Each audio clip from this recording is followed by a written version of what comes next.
Here we have the arrival of our daddy, the king, His Royal Majesty, Oba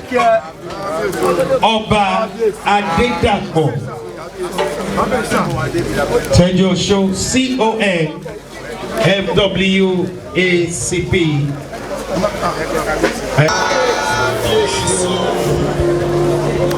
The Oshile of Oke Ona, EGBA, Oke Ona.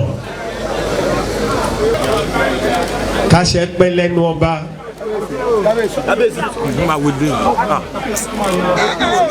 Ẹṣin ọba máa jókòó pẹ́.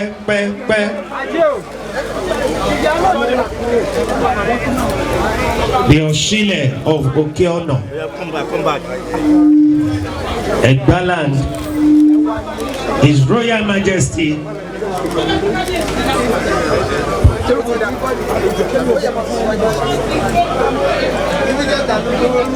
His Royal Majesty, Oba Adedapo Tejuoso. Kábíyèsí o, kábíyèsí o, kábíyèsí o, kábíyèsí o, kábíyèsí o. Bàbá mi ọmọ Ṣílẹ̀. Ọmọ ọdún mẹ́sì málànà odó, ọmọ odó múrẹ̀ kẹ́sẹ̀. Bàbá mi ọmọ odó múrẹ̀ kẹ́sẹ̀. Adíkọ́bà málànà ó lànà títí lẹ́dẹ̀ Ìjẹ̀bú Òde. Ọmọ oyè fẹ́ sọ̀rì. Ọmọ oyè fẹ́ sọ̀rì. Ọmọ oyè fẹ́ sọ̀rì. Ará Ìṣàrà ọmọ Ìtàkókò. Ọmọ Alùwòye ọmọ ọba Ṣíkógbìnrin. Ọmọ ọba Ṣíkógbìnrin. Ọmọ ọba ń kárí òyìnbó ń yìnbọn. Ọmọ olódò kan odò kan. Iyì tán ìtọ́ dúdú bí ọ̀rọ̀. Ó ní pẹ́lẹ́ kó gbọ́dọ̀ bù mú alábàdà kó gbọ́dọ̀ bù ẹ̀. Ọdún iṣan wèrèké ó ṣàn wèrèké ó dé ìpìlẹ̀ Ọ̀ṣìlẹ̀ ó dá bàtà. Ọmọ lápòlé o, ọmọ lápòlé o, ọmọ lápòlé ọmọ lásẹ̀ kí ọ̀nà lóko.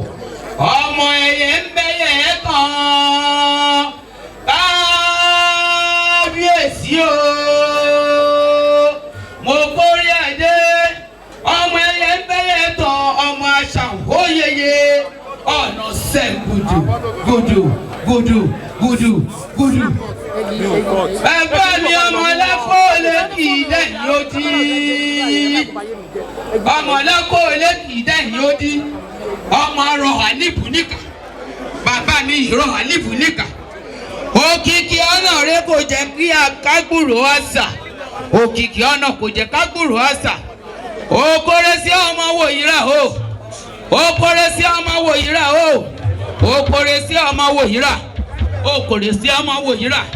Okore sí ọmọ wòyíra.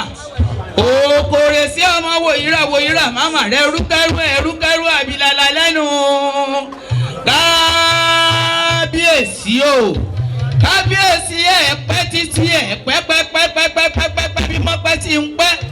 Bàbá mi wà pẹ́ bí mọ́pẹ́ ti ń pẹ́. Èmi rè wí bá èmi ìsàlú ọmọ olóyè ni mò ń sọ ọyìn pé ẹ̀pẹ́. Wòyíra máa rẹ ẹrúkẹrú o.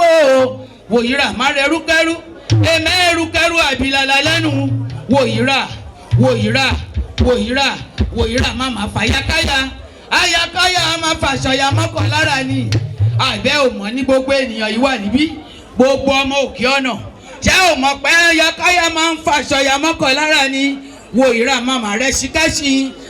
Ṣìkẹ́ṣì ń gbólówó. Thanks for watching this video. Please don't forget to click on subscribe button. Kindly comment and share. We drop new videos daily. Thank you. God bless you.